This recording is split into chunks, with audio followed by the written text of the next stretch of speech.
It is for in the holy city of Heliopolis, the world is plunged into absolute darkness, and the air is heavy with the scent of burning myrrh. Before the world wakes up, you must cleanse your body. Every hair on your skin is shaved off. To your people, hair is dirt, and you cannot carry dirt into the presence of a god. You are not the Pharaoh. You do not command armies. Yet, the fate of the entire empire rests solely on your shoulders. In just a few moments, you will unlock the Holy of Holies. You will look directly into the eyes of the sun god himself. If you fail the sacred ritual today, the sun will never rise again. You are a high priest of Ra. Welcome to your shift. You are now inside the Naos, the innermost sanctuary where no ordinary human has ever stepped. Before you is the living body of Ra. To the guild, this is not a symbol. To you, this solid gold icon contains the literal cosmic essence of the sun god, and he is currently sleeping. Your ritual is deeply intimate. You treat the statue like a living, breathing king. First, you wash his golden skin with holy water to purify him from the night. Then, you anoint his forehead with red natron and expensive myrrh. The scent is overwhelming, cutting through the dry desert heat. Next is the wardrobe. You strip the god of yesterday's garments and clothe his metallic limbs in fresh, royal linen white, red, and blue.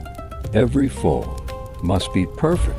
If you misplace a single thread, you risk offending the cosmic order, threatening the balance of the entire universe. Finally, the god must eat. You place a lavish feast before him: roasted geese, fresh figs, and cups of heavy red wine. The statue, of course, does not eat. It only absorbs the spiritual energy, the ka of the food. Later tonight, you and the other priests will eat these divine leftovers. It is the ultimate perk of your job. Noon approaches. The god is fed, and now it is time for politics. You step into the great hall to meet the only man who theoretically outranks you, the Pharaoh himself. He has come straight from the palace to seek his blessing for a bloody military campaign in Canaan. And to get it, he must bow to you. The gods do not speak for free. The Pharaoh presents his gifts: hundreds of pounds of pure gold, Nubian silver, and precious lapis lazuli. In 1340 BC, temples act as the central banks of the ancient world. By controlling the god's voice, your guild controls the empire's wealth. The gold goes directly into your secret subterranean vaults. Now, the performance begins. You step toward the golden idol, burning a hidden mixture of cannabis and blue lotus to cloud the room in thick, hallucinogenic smoke. You close your eyes and pretend to listen to his divine voice.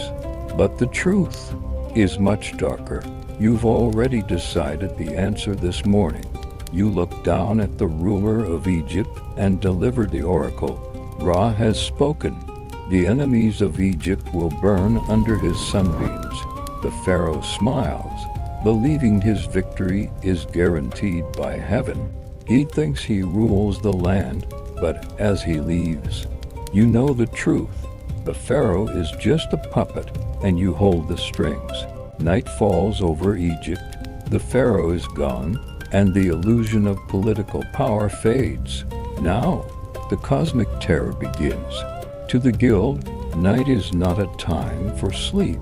It is a literal war zone. As the sun sinks into the underworld, Ra must fight Apep, the giant serpent of chaos who wants to swallow the sun and plunge the universe into eternal darkness. The wind howls, and your heart races. To help Ra win the battle, you must perform the execration ritual. You take a wax model of the demon serpent, slash it with a bronze blade, and throw it into the fire while shouting sacred spells. You believe that your thoughts and actions on this roof are the only thing keeping reality from dissolving. For hours, you fight the darkness with pure willpower and adrenaline. And then, the miracle happens. The wind stops, the red shadow disappears, and the first golden beam of the morning sun strikes the capstone of the distant pyramids. Ra has conquered the serpent. The world is saved. For now. Today, we know the sun rises due to the laws of astrophysics. We look at the ancient temples as remnants of an ignorant world. But to the men who stood on those roofs, the danger was terrifyingly real. They bore the weight of the entire cosmos on their minds. If you want to step into the shoes of another historical survivor, join the Chronicle Guild. Hit that subscribe button and don't let the darkness win. See you in the next shift.